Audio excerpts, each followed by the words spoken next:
Bienvenido a Excavando la Palabra de Dios. Las personas alrededor dicen, soy libre, puedo hacer lo que yo quisiera hacer, puedo escuchar lo que yo quiero escuchar. Nadie me puede imponer nada que yo no quiero.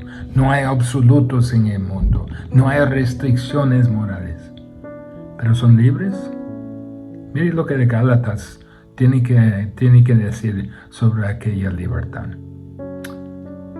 Únese con nosotros a empezar a estudiar el libro de Gálatas. Libertad en Cristo. ¿Qué significa? En breve comenzaremos. Cantemos juntos. Que amor mis pecados decide olvidar. Lanzados al mar no los quiere contar. Él siendo omnisciente olvida mi error. Mis faltas son muchas, su gracia es mayor. Gloria a Dios, su gracia es mayor.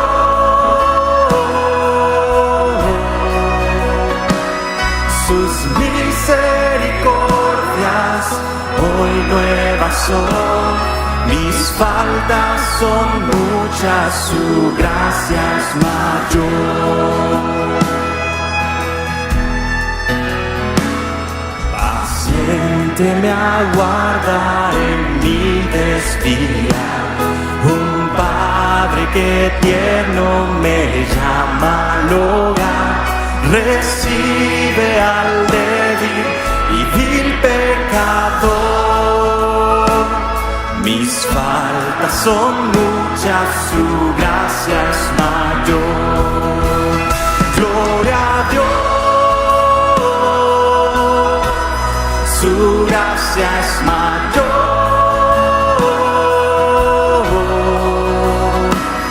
Sus misericordias hoy nuevas son, mis faltas son muchas, su gracia es mayor.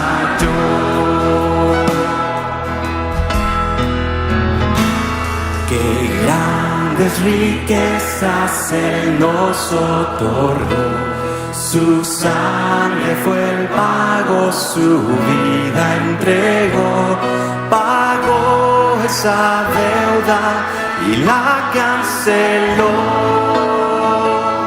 Mis faltas son muchas, su gracia es mayor. Gloria a Dios, su gracia es mayor.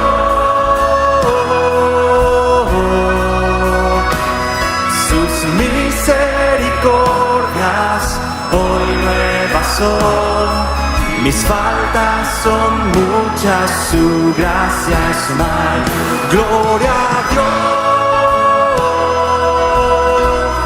su gracia es mayor.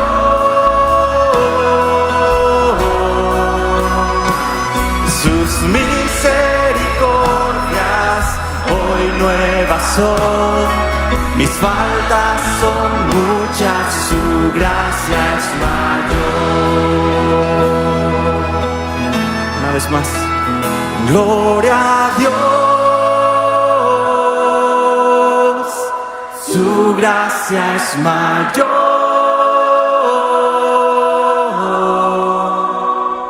Sus misericordias hoy nuevas son, mis faltas son muchas, su gracia es mayor.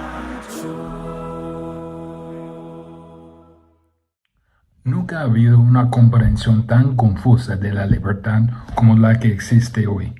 Las personas que dicen que son libres piensan que la libertad viene de ser libre de poder hacer lo que quieren hacer, de escuchar lo que quieras escuchar y solo lo que quieres escuchar, y de que nadie te imponga nada que no quieres. No hay absolutos en el mundo natural o moral, por lo tanto, Por lo tanto, no debe haber restricciones morales. No hay reconocimiento, rendición de cuentas, responsabilidad o juicio.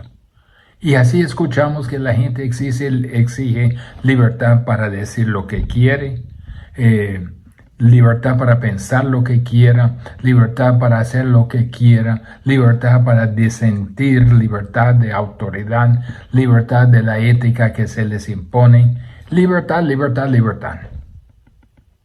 Pero no son libres. Todo esto es puro engaño satánico. Nadie en ninguno de esos términos es libre. La única libertad que tiene es la libertad de elegir el tipo de pecado que más le atraiga. No hay libertad de pecado. Por lo tanto, no hay libertad de culpa. Por lo tanto, no hay libertad de miedo. No hay libertad de juicio. No hay libertad de castigo eterno. Libertad es mentira. Es el engaño de nuestro tiempo que la gente sea realmente libre. Están atados al pecado, hasta el punto que la Biblia dice que son esclavos de pecado, libres de elegir qué amo pecador prefieren, pero no obstante esclavos de pecado. Están atados en las cadenas de transgresión y la iniquidad, encaminados a una sentencia de Dios que los asignará a castigo eterno. En otras palabras, no son libres. ¿Cómo se libera de lo que uno es? Su problema no está fuera de usted, está dentro de usted. Usted es el problema y nunca será libre hasta que sea un yo diferente. Y la única cosa que hará eso, nos dice Pablo en Gálatas, es el Evangelio de Jesucristo. No hay nada en el mundo que pueda liberarle de usted mismo. Mientras esté en el pecado, no es libre. Tan pronto que como está en esclavitud a Cristo, entonces así es libre, es liberado. Su supuesta libertad en este mundo es esclavitud a pecado. Su esclavitud a Cristo es la libertad de pecado, de su poder, de sus consecuencias y algún día de su presencia. Esta es la razón por la que los cristianos hablan de gozo, paz, amor, satisfacción, esperanza, satisfacción, porque han sido liberados de la esclavitud que domina a todas las personas, la esclavitud de una naturaleza pecaminosa. Cuando una persona viene a Cristo, se acerca al libertador. Él es el libertador que nos hace libres. La puerta de la prisión finalmente se abre y se encuentra la verdadera libertad. Y nunca más seremos encarcelados. Somos libres para siempre, libres de poder, de castigo y un día de la presencia del pecado. Gálatas es la defensa de la doctrina central del Nuevo Testamento de la justificación solo por la fe. Y la razón por la que está escrito es porque ya hay personas que dicen que la salvación es por gracia, pero no solo por gracia. Dicen la justificación es por la fe, pero no solo por fe. Tiene que haber obras, dicen ellos. Y esto viene desde el principio. Hay falsos maestros que llevan esta enseñanza herética a las iglesias recién fundadas. De hecho, siguieron los pasos de apóstol Pablo, y donde quiera que plantaba iglesia, ellos se presentaban con su evangelio de fe más obras. La batalla está en marcha. La guerra ha comenzado contra el verdadero evangelio. La batalla estuvo en marcha desde el primer momento. Había falsos maestros que afirmaban ser creyentes en Cristo. Venían de Jerusalén. Profesaban a Cristo, profesaban ser cristianos, y eso les daba acceso a la iglesia. Y así tomaron su testimonio acerca de Cristo y le añadieron el hecho de que si iba a ser salvo, necesitaba a Cristo, pero Cristo no era todo lo que necesitaba. También necesitaba ser circuncidado como estaba prescrito en la ley mosaica. Y luego necesitaba continuar manteniendo las ceremonias y los rituales mosaicos, los elementos externos de la ley. Los judaizantes, que se llamaban, asumían que Dios justificaba a los piadosos. De modo que si era piadoso por sus obras, entonces la gracia de Dios se extendería a usted. Básicamente eso sigue existiendo hoy en formas falsas de cristianismo, incluyendo el catolicismo romano. Pablo sabía que esto es algo mortífero, porque corrompe la pureza de la salvación solo por gracia, a través de la fe solamente. El Evangelio está en juego. Pablo primero tiene que defender su propia autoridad. Tenga en cuenta de que todavía no hay un Nuevo Testamento, así que no hay un libro que usted puede ir para medir a los maestros. Entonces, si alguien viene, predica y enseña, ¿cómo sabe usted si es verdad o no? Si uno no tiene lo que tenemos en el Nuevo Testamento, entonces todo lo que tiene es la humanidad de los apóstoles, la autoridad de los apóstoles. Entonces era fundamental. Así que lo que los falsos maestros harían primero serían denunciar el mensaje, y luego denunciará el apóstol que era la autoridad que les llevó el mensaje. Así que Pablo tenía que defender la integridad del Evangelio que había predicado a estas iglesias de Galacia. Queremos ver 3 lecciones así de esta defensa de Pablo. Primero, debemos reconocer que la autoridad del Evangelio es autoridad divina. Mire lo que dice Pablo en Gálatas 1, del 1 y 2. Pablo, apóstol, no de hombres, ni por hombre, sino por Jesucristo y por Dios el Padre, que lo resucitó de los muertos, y todos los hermanos que están conmigo, a las iglesias de Galacia. La autoridad mensaje, dice Pablo, viene de Dios, quien nos llamó a ser apóstol. Pablo, un apóstol. Las primeras 2 palabras, primero da su nombre, solo su nombre. Después dice apóstol, pero él no define esto, no defiende eso. Él no lo describe porque las iglesias sabían lo que era un apóstol. Sabían que él era un apóstol. Pablo es un apóstol, los falsos maestros pondrían eso en duda como una forma de desacreditar el evangelio que él proclamaba. Examinemos lo que era Pablo. ¿Quién era Pablo antes? Bajemos a versículos 13 y 14. Dice, porque ya habéis oído acerca de mi conducta en otro tiempo en el judaísmo, que perseguía sobremanera la iglesia de Dios y la asolaba. Y en el judaísmo aventajaba a muchos de mis contemporáneos en mi nación, siendo mucho más celosos de las tradiciones de mis padres. Miren, en primer lugar, Pablo era fariseo al extremo, celoso más que cualquier otro de las tradiciones de los judíos. Él pensaba que servía a Dios, persiguiendo a la iglesia sobremanera, tratando de exterminarla. Pensaba que eso era servicio a Dios. Pero ¿quién es Pablo ahora? Es un apóstol. Mire versículos 15 y 16. Pero cuando agradó Dios que me apartó desde el vientre de mi madre y me llamó por su gracia, revelar a su Hijo en mí, para que yo le predicase entre los gentiles. Pablo era llamado a ser apóstol, pero no es un apóstol que recibió revelación del evangelio de segunda mano de otros apóstoles. No. Fue elegido por Dios, fue llamado por Dios, fue justificado y convertido por Dios y en el camino a Damasco. Y luego Dios le enseñó el evangelio en el desierto a través de revelación directa. Esto sí es un apóstol. ¿Qué era un apóstol? La palabra significa un mensajero. Es simplemente una palabra básica que significa mensajero. Se refería a algún emisario especial que es enviado por algún monarca o algún gobierno oficial, como representante con autoridad legal para actuar en nombre del rey o en nombre de aquel gobierno. Jesús escogió a 12 de estos apóstoles, y solo a 12. Están listados en Mateo 10 por su nombre. Llamó a sus discípulos.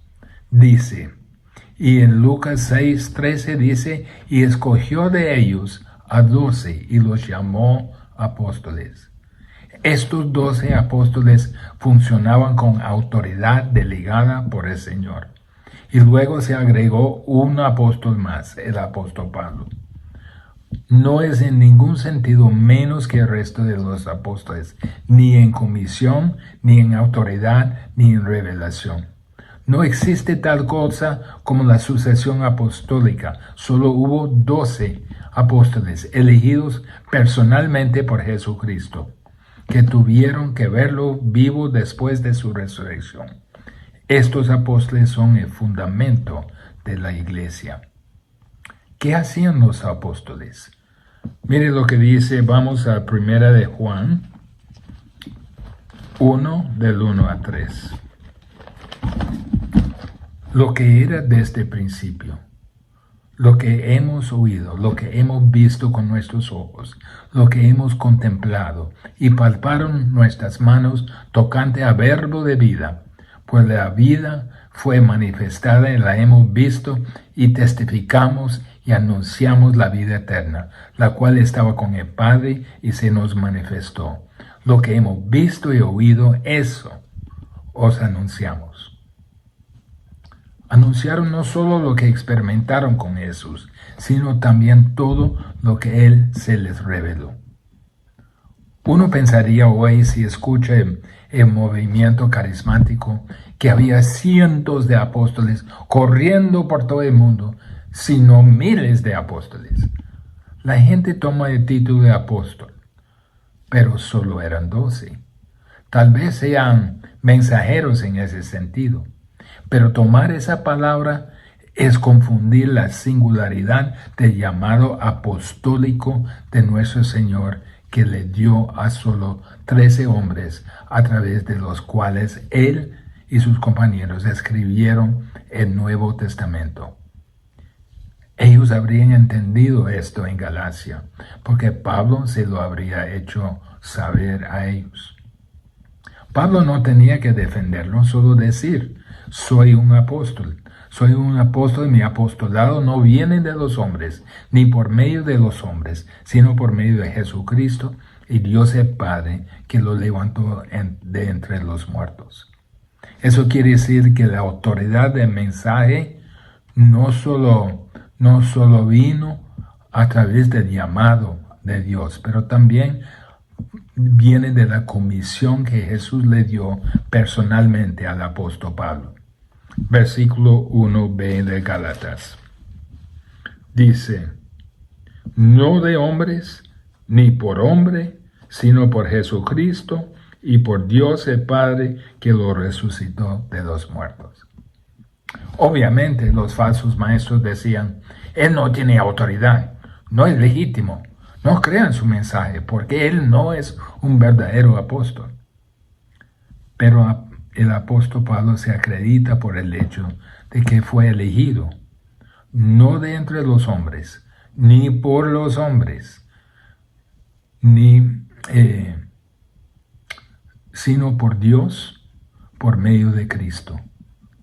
Se acredita por el hecho de que fue elegido no de entre los hombres, ni por los hombres, sino de Dios por medio de Cristo, de Dios que resucitó a Cristo de entre los muertos. Mi autoridad, dice Pablo, no viene de los hombres, no viene por medio de la agencia del hombre, viene directamente por medio de Jesucristo.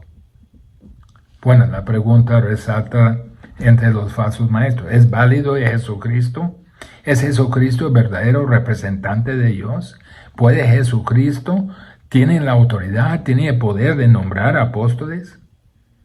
La respuesta es, por supuesto que sí, porque Dios el Padre lo levantó de entre los muertos. Y al resucitar a Cristo, Dios está afirmando a Cristo. Él lo está declarando a Él como su Hijo y el Señor. La resurrección es los credenciales de Dios sobre Cristo. El llamado de apostolado son las credenciales de Cristo en el apóstol. Esa es la verdadera cabeza de la iglesia, Cristo. Él es el Señor de señores, porque el Padre lo declaró así al resucitarlo de entre los muertos. Por eso Pablo incluye esto en su explicación. La resurrección fue la validación de Cristo por parte de Dios. La resurrección de Cristo de entre los muertos fue la inauguración de la nueva era, la inauguración del nuevo pacto. El antiguo terminó con el sacrificio final, que era Cristo, el sacrificio perfecto. Y la cortina del templo fue rascada de arriba hacia abajo. Y ese sistema desapareció. Ya no había sacerdocio.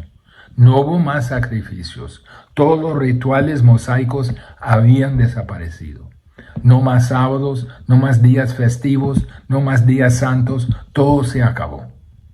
La vejez termina en la cruz. La nueva era comienza con la resurrección. Y una de las cosas que debe entender es que no regrese a la vejez, pues después, a lo viejo después de la resurrección. Porque Cristo es la realidad. No necesitamos ninguna de estas cosas. La resurrección señala el comienzo de la nueva etapa. La nueva etapa ha llegado. Y ellos están predicando que en la nueva etapa Dios salva a los pecadores, a las personas impías, meramente y puramente sobre la base de la fe. Cristo es el Hijo de Dios. ¿Cómo lo sabemos? Porque Dios lo resucitó de entre los muertos. Esa fue una indicación de que Dios estaba satisfecho con su sacrificio. Él llevó a cabo la redención de su pueblo y ese es el mensaje que predicamos. ¿Por qué volvería a lo viejo? La autoridad de mensaje viene de la comisión que Jesús le dio personalmente al apóstol Pablo. También la autoridad de mensaje es reconocida por los hermanos en la fe. Versículo 2, la primera parte. Y todos los hermanos que están conmigo. Todos los hermanos que están conmigo. Todos los demás predicadores que estaban con él. Bernabé, Tito, Timoteo, cualquier otro eran hermanos. Él es un apóstol, son hermanos. Ese es el término de distinción. Eso no nos indica que el evangelio no es solo de Pablo y Pablo solamente. Hay muchos otros hermanos que están predicando este mismo mensaje. No es algo que Pablo haya inventado y que nadie más haya escuchado. Ellos predican el mismo evangelio y su evangelio no incluía la circuncisión y su evangelio no incluía las obras excepto como resultado, pero ciertamente no como causa de salvación. Pablo es un apóstol, son hermanos con ellos. Él no está solo contra las herejías en Galacia o en cualquier otro lugar. Otros hermanos están con él en el verdadero evangelio. Para esto está enviando esta carta a las iglesias de Galacia. Esto te dice que había muchas iglesias en Galacia. Pablo había ido en su primer viaje, segundo viaje, tercer viaje misionero, plantó esas iglesias en Derbe, Iconio, Listra y Antioquía. Y estas eran personas que nunca deberían haber cuestionado el evangelio a su autoridad. Pero estas son las sutilezas de los falsos maestros. Ellos habían entrado y causado estragos con la verdad, con la autoridad, y así que tiene que venir su respuesta a estas iglesias. Debemos reconocer que la autoridad del evangelio es autoridad divina. No viene de los hombres, no es invento de los hombres, es constatado por la resurrección de Jesucristo. Pero también debemos reconocer el mensaje verdadero y exclusivo del Evangelio. Miren lo que Pablo dice en versículos 3 y 4. Gracia y paz sean a vosotros, de Dios y el Padre de nuestro Señor Jesucristo, el cual se dio a sí mismo por nuestros pecados, para liberarnos del presente siglo malo, conforme a la voluntad de nuestro Dios y Padre. Pablo empieza con gracia y paz, que sean a vosotros, de Dios el Padre de nuestro Señor Jesucristo, el cual se dio a sí mismo por nuestros pecados, para liberarnos del presente siglo malo, conforme a la voluntad de nuestro Dios y Padre. Gracia y paz. Gracia para lo básico de la salvación. La gracia es la fuente de salvación. La paz es el resultado de ello. La gracia es la suma de todas las bendiciones provistas por Dios. La paz es el disfrute de todas las bendiciones provistas por Dios, experimentadas por el creyente. Somos salvos por gracia a la paz. Tenemos una paz que sobrepasa entendimiento. Tenemos paz con Dios. No le tememos a la muerte. No tememos lo que el mundo nos depare. No le tememos al enemigo. No le tememos a Satanás. No tememos a los demonios. No tenemos miedo de lo que sucede en la vida, porque estamos en paz con Dios. Nuestra eternidad está decidida y estamos ansiosos por estar en su presencia. Esa es la paz profunda que trae la gracia. De aquí es donde viene la gracia, la paz, pero porque el Señor Jesucristo. Mire lo que dice, versículo 4. El cual se dio a sí mismo por nuestros pecados para librarnos del presente siglo malo, conforme a la voluntad de nuestro Dios y Padre. ¿Qué pasó cuando murió? Se ofreció a sí mismo como el sacrificio por el pecado. Eso es lo que él anticipó en el jardín de Getsemaní. Eso es lo que el Señor sabía que vendría. Pablo dice que eso es exactamente lo que sucedió. La muerte de Cristo es un sacrificio real por el pecado. Es el único Cordero de Dios que quita los pecados del mundo. Un sacrificio por el pecado. La circuncisión no aporta nada. La ceremonia no aporta nada. El ritual no aporta nada. La moral no aporta nada. Es por eso que Pablo pudo decir, con Cristo estoy juntamente crucificado. Ya no vivo yo, mas vive Cristo en mí. Eso es lo que sucede. Cristo muere y por un milagro divino morimos en Él. Nuestros pecados son pagados. Entonces Él viene a vivir en nosotros. La circuncisión no tiene nada que ver con eso. El bautismo no tiene nada que ver con eso. La muerte de Cristo es una ofrenda por el pecado a Dios, un rescate pagado a Dios para rescatar a los pecadores y proporcionar el perdón de sus pecados. Es lo que llamamos una expiación completa. Esa es la naturaleza del sacrificio de Cristo. Su efecto es rescatarnos de esta presente era malvada. Por favor, marque esto. No es un rescate en potencial, es un rescate real, el cual se dio a sí mismo por nuestros pecados, para librarnos del presente siglo malo. Eso es lo que Él hizo. Cuando Él murió, en realidad liberó o rescató. La misma palabra se usa en Septuaginta para el éxodo de Egipto. Nos rescató de este presente tiempo malo. Otra forma de decirlo en Colosenses 1:13, pues Él nos rescató del reino de la oscuridad, el reino sobre el cual gobierna Satanás. El Evangelio es un rescate y la muerte de Cristo proveyó ese rescate. Es un verdadero sacrificio expiatorio o suficiente por los pecados del pueblo de Dios, lo que nos rescata del dominio de las tinieblas, de esta presente etapa o tiempo malvado. Es una operación de rescate. Pero ¿cómo sé yo hacer? ¿Cuál fue la causa? Versículo 4, la última parte. Conforme a la voluntad de nuestro Dios y Padre. Dios quiso la muerte de Cristo. Dice en Hechos 2:23, a este entregado por el determinado consejo y anticipado conocimiento de Dios. Pablo dice, ese es el Evangelio. Es por la voluntad de Dios. Todo planeado por Dios y ejecutado por Cristo. No hay lugar en esto para la circuncisión, para el ritual de ningún tipo.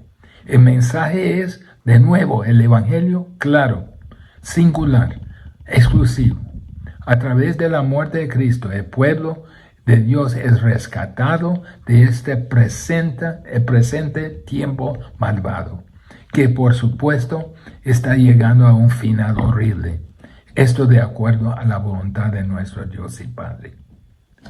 Ahora debemos siempre también recordar el motivo para compartir el Evangelio.